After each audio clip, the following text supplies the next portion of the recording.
Hello, good morning, जोहार। मैं संजय और आप देख रहे हैं न्यूज झारखंड। समय हो चला है झारखंड की खबरों को जानने का, तो चलिए जानते हैं आज की झारखंड की 25 मुख्य बड़ी खबरों को। हेमंत सरकार का बड़ा तोहफा, राज्य में आदिवासियों और दलितों को अब 50 वर्ष से ही मिलने लगेगी वृद्धा पेंशन। वही पीडीएस डीलरों का बढ़ेगा कमीशन। मुख्यमंत्री हेमंत सोरेन के कार्यकाल के अब 4 वर्ष पूरे हो गए हैं। इस अवसर पर शुक्रवार को राजधानी रांची के मोरहाबादी मैदान में एक भव्य कार्यक्रम का आयोजन किया गया।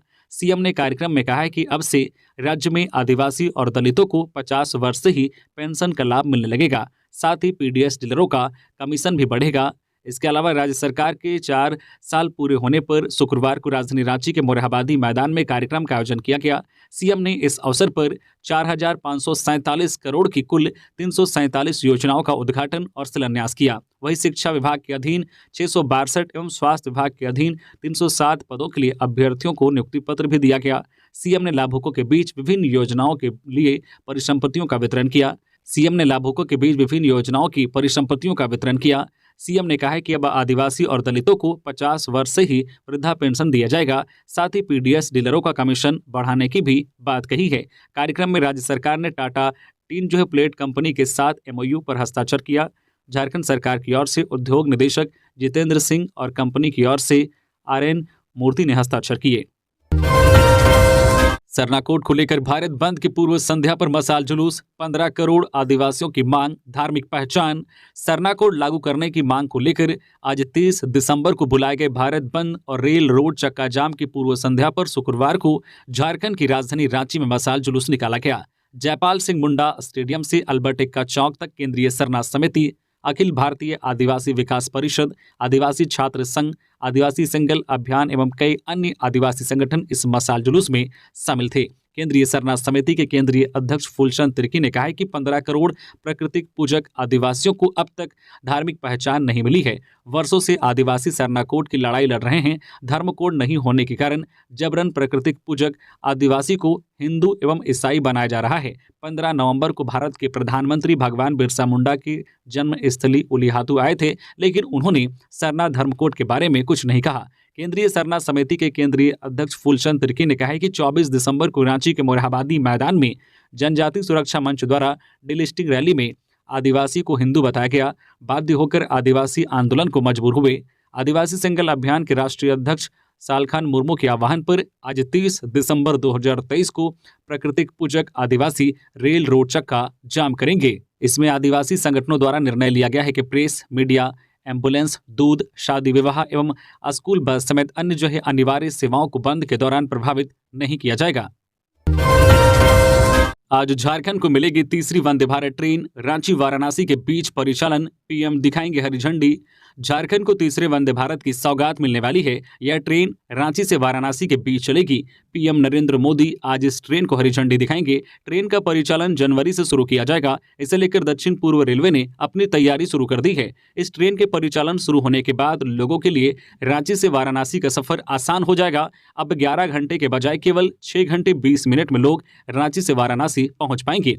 रांची से वाराणसी वंदे भारत एक्सप्रेस की टाइमिंग की बात करें तो यह ट्रेन वाराणसी से सुबह 5:50 पर खुलेगी, जो दोपहर 12:10 पर रांची पहुंचेगी। इसके बाद दोपहर 1:30 पर रांची से रवाना होगी और शाम 7:50 पर बनारस पहुंचेगी। वहीं इस ट्रेन के किराए की बात करें तो 1390 रुपये से लेकर 2600 रुपये के बीच हो सकता है। फिलहाल अभी यह तय नहीं हुआ है। ट्रेन लोहरदगा टोरी होकर चलेगी।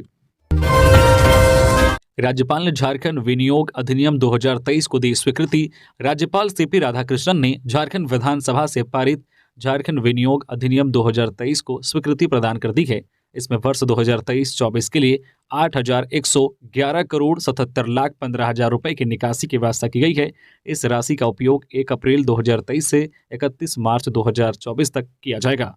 खबरों में आगे बढ़ने से पहले अगर आप अभी तक न्यूज झारखंड चैनल को सब्सक्राइब नहीं किए हैं तो प्लीज़ चैनल को सब्सक्राइब करके बेल आइकन प्रेस कर दीजिए, जिससे आपको झारखंड की हर छोटी बड़ी खबर का अपडेट आप तक पहुंचता रहे। तो चलिए बढ़ते हैं खबरों की ओर। झारखंड के इन 9 जिलों में 1 जनवरी से होगी बारिश। इस दिन से बढ़ेगी कड़ाके की ठंड। राजधानी रांची समेत पूरे राज्य के मौसम में लगातार बदलाव देखा जा रहा है। दोपहर में खिली धूप के बीच गर्मी का एहसास तो हो रहा है, लेकिन रात में सर्दी का सितम भी झेलना पड़ रहा है। मौसम विज्ञान केंद्र रांची के अनुसार आगामी 4 दिनों तक तापमान में कोई बड़े बदलाव की संभावना नहीं है, लेकिन इसके बाद मौसम में बदलाव देखने को मिल सकता है। वहीं अगले 2 दिनों तक सुबह में हल्के से मध्यम दर्जे का कोहरा छाया रहेगा। 10 बजे के बाद से आसमान साफ रहेगा और मौसम शुष्क रहेगा। वहीं नववर्ष में 1 और 2 जनवरी को राज्य में कहीं कहीं हल्की व मध्यम दर्जे की वर्षा होने की संभावना जताई गई है, जिसके बाद ठंड के बढ़ने के पूर्व अनुमान हैं। मौसम विभाग के अनुसार अगले 4 दिनों तक न्यूनतम तापमान में बड़े बदलाव की संभावना कम है, लेकिन सुबह में कनकनी के साथ ठंड रह सकती है। आज 30 और कल 31 दिसंबर को सुबह में कोहरा व आसमान में आंशिक बादल छाए रहेंगे, जबकि 1 जनवरी को राज्य के उत्तर पश्चिमी भागों खासकर पलामू, गढ़वा, चतरा, कोडरमा, लातेहार, लोहरदगा, गुमला, गिरिडीह, देवघर आदि इलाकों में हल्की वर्षा हो सकती है। रांची में मौसम खुशनुमा रहने व आकाश में हल्के बादल छाए रहने की संभावना है, जबकि 2 व 3 जनवरी को राज्य के अन्य हिस्सों में गर्जन के साथ बारिश हो सकती है। अगले दिन घना कोहरा छाए रहने व पारा गिरने की संभावना है। 2024 हेमंत सरकार की अंतिम विदाई का साल। 4 वर्ष पूरे होने पर बोले सुदेश महतो। 29 दिसंबर को हेमंत सरकार के 4 साल पूरे होने पर आजसू ने रोजगार, भ्रष्टाचार और कानून व्यवस्था जैसे मुद्दों पर जमकर घेरा है। पार्टी की ओर से मुख्य वक्ता के रूप में सुदेश महतो ने कहा है कि 2024 हेमंत सरकार की अंतिम विदाई का साल होगा। उन्होंने कहा कि ना नीति, ना नियुक्ति, ना नियोजन, तीनों ही विषयों पर हेमंत की महागठबंधन वाली सरकार विफल रही है। इसका प्रभाव सबसे ज्यादा इन अवसरों का लाभ लेने वाले नौजवान छात्रों के ऊपर पड़ा है। उन्होंने कहा कि इस प्रदेश में वर्तमान समय में 7 लाख से ज्यादा रजिस्टर्ड बेरोजगार हैं। बाकायदा अपना बायोडाटा देकर जिन्होंने सरकार से नौकरी मांगी, लेकिन नौकरी के मामले में केवल युवाओं को ठगा गया। 4 साल के अंदर में वैकल्पिक रोजगार के अवसर नहीं दिए गए। केवल बड़े बड़े उद्योगपतियों का जमावड़ा हुआ, फोटो खिंचवाए, लेकिन एक भी काम जनता के हित में नहीं किए। सुदेश महतो ने कहा कि नौकरी नहीं मिलने की वजह से 8 लाख से ज्यादा नागरिक इस प्रदेश से पलायन कर गए। नीतियों के लिए संघर्ष कर रहा पारा टीचर। उन्होंने कहा कि पारा शिक्षक 4 साल पूर्व भी सड़क पर थे और 4 साल बाद भी आज सड़क पर हैं। मैंने शहर में लगे बैनर पोस्टर में देखा, उन्होंने लिखा है युवा झारखंड के बढ़ते कदम, लेकिन इन 4 सालों में मुझे ऐसा लग रहा है कि युवा झारखंड के भटकते कदम हैं। पश्चिमी सिंहभूम के कोल्हान जंगल से 3 किलो का आईडी बरामद, किया गया नष्ट। पश्चिमी सिंहभूम के कोल्हान जंगल में चल रहे नक्सल विरोधी अभियान में लगातार सुरक्षा बलों को कामयाबी मिल रही है। शुक्रवार को भी सुरक्षा बलों ने नक्सलियों के मंसूबे पर पानी फेर दिया। शुक्रवार को टोंटो थाना क्षेत्र के पाटा, तारोबा और तुम्बा हका जंगली इलाकों में अभियान के दौरान सुरक्षा बलों ने 3 किलो का आईडी बरामद किया। बाद में आईडी को उसी स्थान पर बम निरोधक दस्ते की मदद से सुरक्षात्मक तरीके से विस्फोट कर नष्ट कर दिया गया। मालूम रही कि कोल्हान जंगल में बड़े माओवादी नेता सक्रिय हैं, जिनकी तलाश में सुरक्षा बल के जवान लगातार अभियान चला रहे हैं। वहीं दूसरी तरफ माओवादी पुलिस पार्टी को नुकसान पहुंचाने के लिए आईडी प्लान कर रहे हैं, लेकिन सुरक्षा बल के जवान हर बार नक्सलियों को मात दे रहे हैं।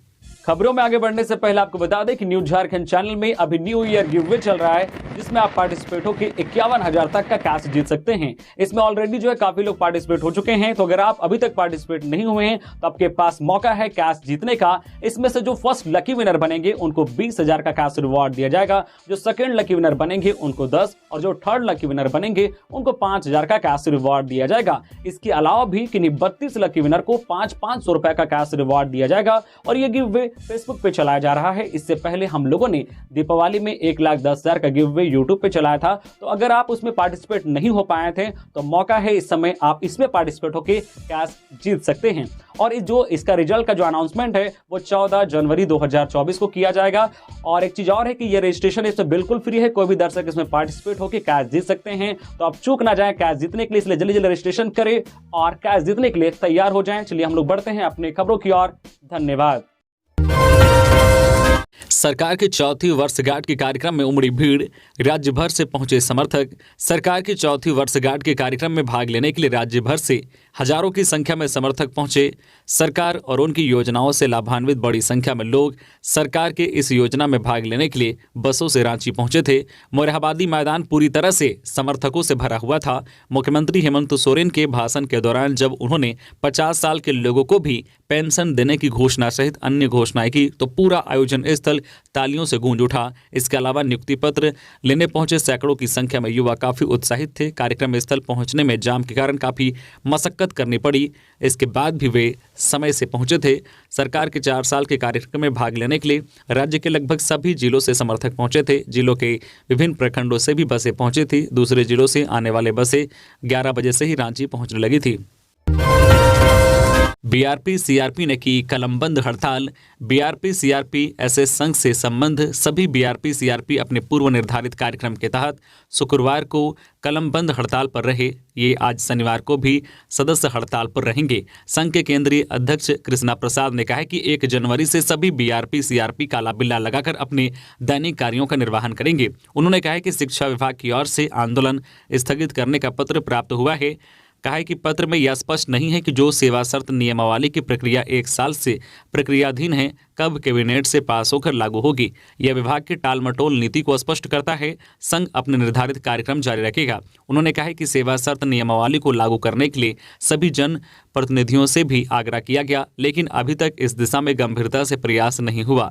उन्होंने कहा कि बीआरपी सीआरपी के जिम्मे शिक्षा विभाग के कार्यों की महत्वपूर्ण जिम्मेदारी है, लेकिन ना उनके मानदेय वृद्धि पर विचार हुआ और न ही सुविधाएं बढ़ाने पर। सेवा शर्त नियमावली बनी पर कैबिनेट में उसे लाने की कयावत नहीं हुई। उन्होंने कहा कि आगे आंदोलन को तेज करते हुए हड़ताल किया जाएगा।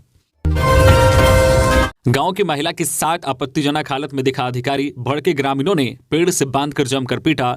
झारखंड के सरायकेला में एक बार फिर मॉब लिंचिंग का मामला सामने आया है। अगर समय पर पुलिस नहीं पहुंचती तो बांदड़ी गांव के ग्रामीणों द्वारा एक युवक की पिटाई कर उसकी हत्या भी कर सकते थे, लेकिन पुलिस ने उक्त युवक को भीड़ से छुड़ाकर थाना ले आई, जिसके बाद युवक की जान बची। बांदड़ी गाँव की एक जलसहिया के साथ पेयजल व स्वच्छता विभाग के डिस्ट्रिक्ट कोऑर्डिनेटर जो गौरांग चंद्र बेरा को आपत्तिजनक स्थिति में ग्रामीणों ने देख लिया। इसके बाद गौरांग को ग्रामीणों ने पकड़कर गांव के एक पेड़ में गुरुवार की रात बांध दिया। उसकी ग्रामीणों ने लाठी डंडे से पिटाई कर दी। गौरांग चीखता रहा, लेकिन ग्रामीण उसे पीटते रहे। ग्रामीणों ने उसकी पिटाई की एक वीडियो भी मोबाइल से बनाई। इसी बीच मौके पर पहुंची पुलिस ने ग्रामीणों की भीड़ को वहां से हटाया और पेड़ पर बंधे युवक को खोला। पेड़ से युवक को पुलिस ने जैसे ही खोला वह बेहोश होकर जमीन पर गिर गया। उसे तुरंत इलाज के लिए पुलिस सदर अस्पताल लेकर पहुंची। हालांकि इस मामले में किसी तरह की कोई शिकायत थाना में नहीं की गई है।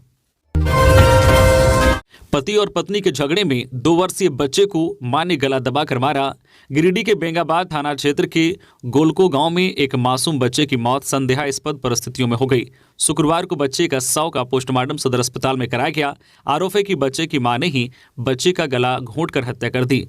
बच्चे के पिता मोहम्मद तरजुद्दीन अंसारी गूंगे हैं। उसकी पत्नी अफसाना खातून सिलाई का काम करके घर चलाती थी। 6 महीने पहले ही वह अपने मायके गई थी और मायके से वह अपने रिश्तेदार के घर उत्तर प्रदेश चली गई। वहां से लौटने के बाद वह बात बात में ससुराल वालों से झगड़ा कर रही थी। आरोप है कि इसी दौरान गुरुवार रात को उसने अपने बच्चे की गला दबाकर हत्या कर दी। बेंगाबाद पुलिस ने FIR दर्ज कर बच्चे की मां को जेल भेज दिया है।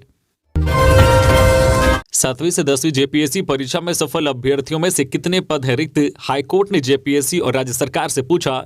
7वीं से 10वीं जेपीएससी परीक्षा में दिव्यांगों के लिए आरक्षित 7 सीटों में से 4 सीटों को दूसरे कैटेगरी के अभ्यर्थियों से भरने को लेकर दाखिल सदानंद कुमार एवं अन्य की याचिका पर झारखंड हाईकोर्ट ने राज्य सरकार एवं जेपीएससी से जवाब मांगा है। कोर्ट ने इन दोनों को 12 जनवरी तक शपथ पत्र दाखिल कर बताने को कहा है कि 7वीं से 10वीं जेपीएससी परीक्षा में सफल अभ्यर्थियों में से कितने पद रिक्त हैं, कितने सफल अभ्यर्थियों ने ज्वाइन नहीं किया है। इससे पहले जेपीएससी की ओर से कोर्ट को बताया गया कि उक्त परीक्षा के सभी सीट भर गए हैं, इसलिए सफल अभ्यर्थियों को प्रतिवादी बनाया जाना जरूरी है। इस पर जवाब देते हुए प्रार्थी की ओर से बताया गया है कि उनकी जानकारी के अनुसार अभी भी कुछ सीटें खाली हैं। कोर्ट ने मामले की अगली सुनवाई 18 जनवरी निर्धारित की है। राम मंदिर प्राण प्रतिष्ठा समारोह में शामिल हो सकते हैं आजसू प्रमुख सुदेश महतो।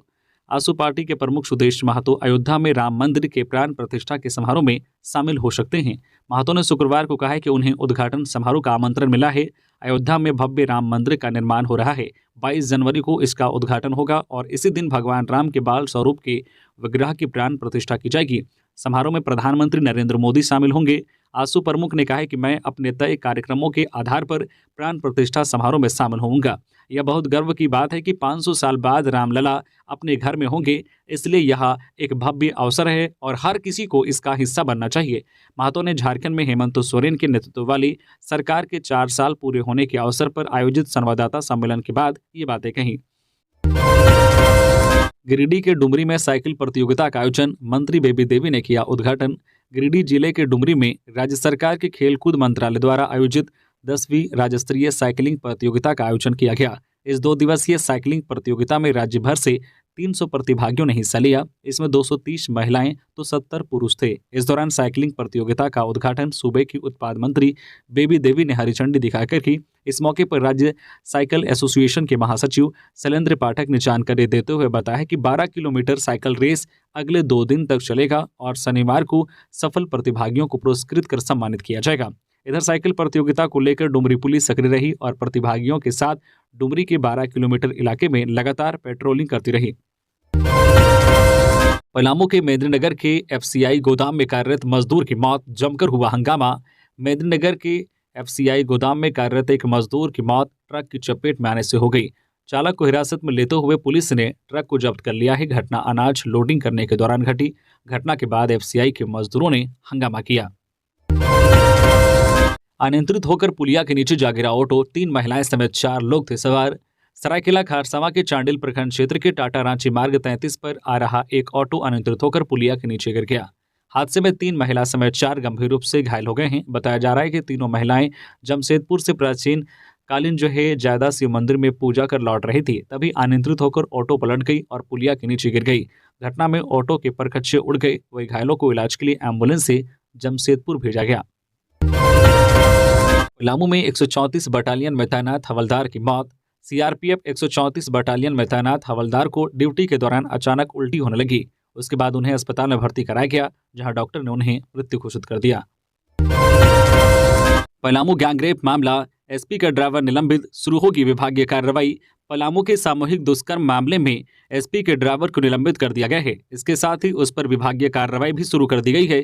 वहीं दूसरे आरोपी डीसी के ड्राइवर जो अनुबंध के आधार पर कार्यरत था, उस पर भी जिला प्रशासन ने कार्रवाई शुरू कर दी है। गौरतलब है कि गुरुवार को एक महिला ने पलामू के डीसी और एसपी के ड्राइवर पर गैंगरेप का आरोप लगाया था, जिसके बाद उन्हें गिरफ्तार कर लिया गया था। वारदात की जानकारी देते हुए महिला ने पुलिस को बताया कि वो इलाज करवाने मेदिनीनगर आई थी। उस दौरान वो मोबाइल रिचार्ज के लिए दुकान खोज रही थी, तभी महिला की ड्राइवर से मुलाकात हुई। ड्राइवर ने महिला से पैसा लिया और उसका रिचार्ज कर दिया। इसके बाद ड्राइवर ने महिला को कॉल करके बुलाया और वहां अपने साथी को भी बुला लिया। इसके बाद में डीसी और एसपी के ड्राइवर महिला को लेकर हाउसिंग कॉलोनी गए और गैंगरेप की घटना को अंजाम दिया। महिला ने मेदिनीनगर टाउन थाना को जानकारी दी, जिसके बाद मेदिनीनगर टाउन थाना ने छापेमारी करते हुए डीसी और एसपी के ड्राइवर को गिरफ्तार कर लिया है।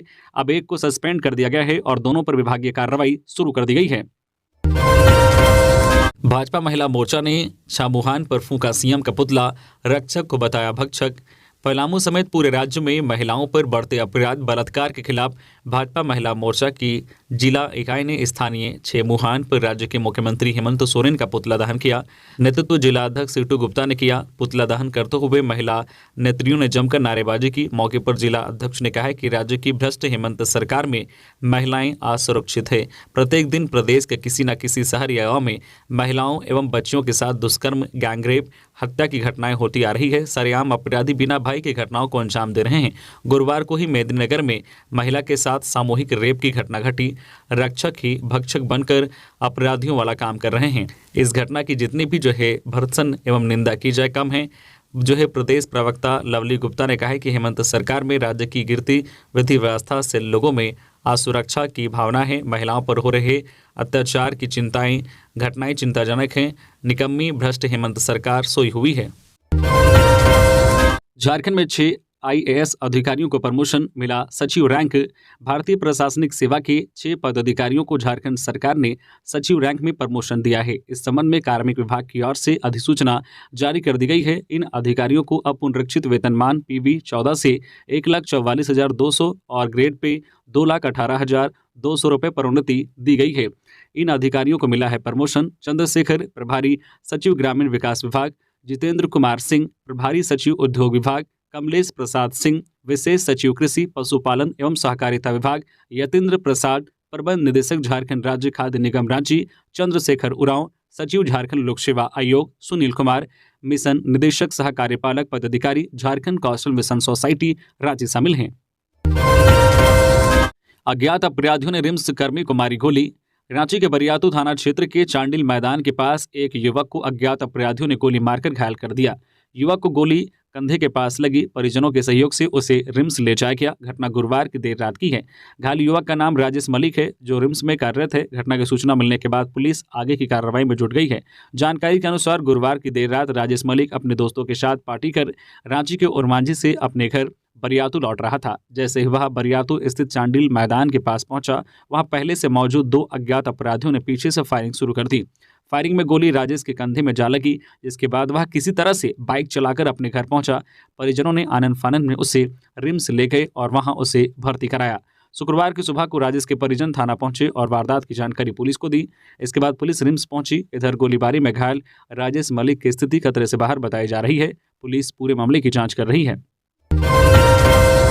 धनबाद के निजी डॉक्टरों ने डीसी के साथ बैठक के बाद हड़ताल लिया वापस। सुरक्षा का मिला भरोसा। धनबाद में निजी डॉक्टर ने अपनी हड़ताल को वापस ले लिया है। डीसी के साथ बैठक के बाद आईएमए ने इस हड़ताल को वापस ले लिया। अधिकारियों ने डॉक्टरों को भरोसा दिया है कि उनकी सुरक्षा का पूरा ख्याल रखा जाएगा। उन्हें सलाह दी गई है कि अपने अस्पताल या जगह पर एक रजिस्टर्ड रखें।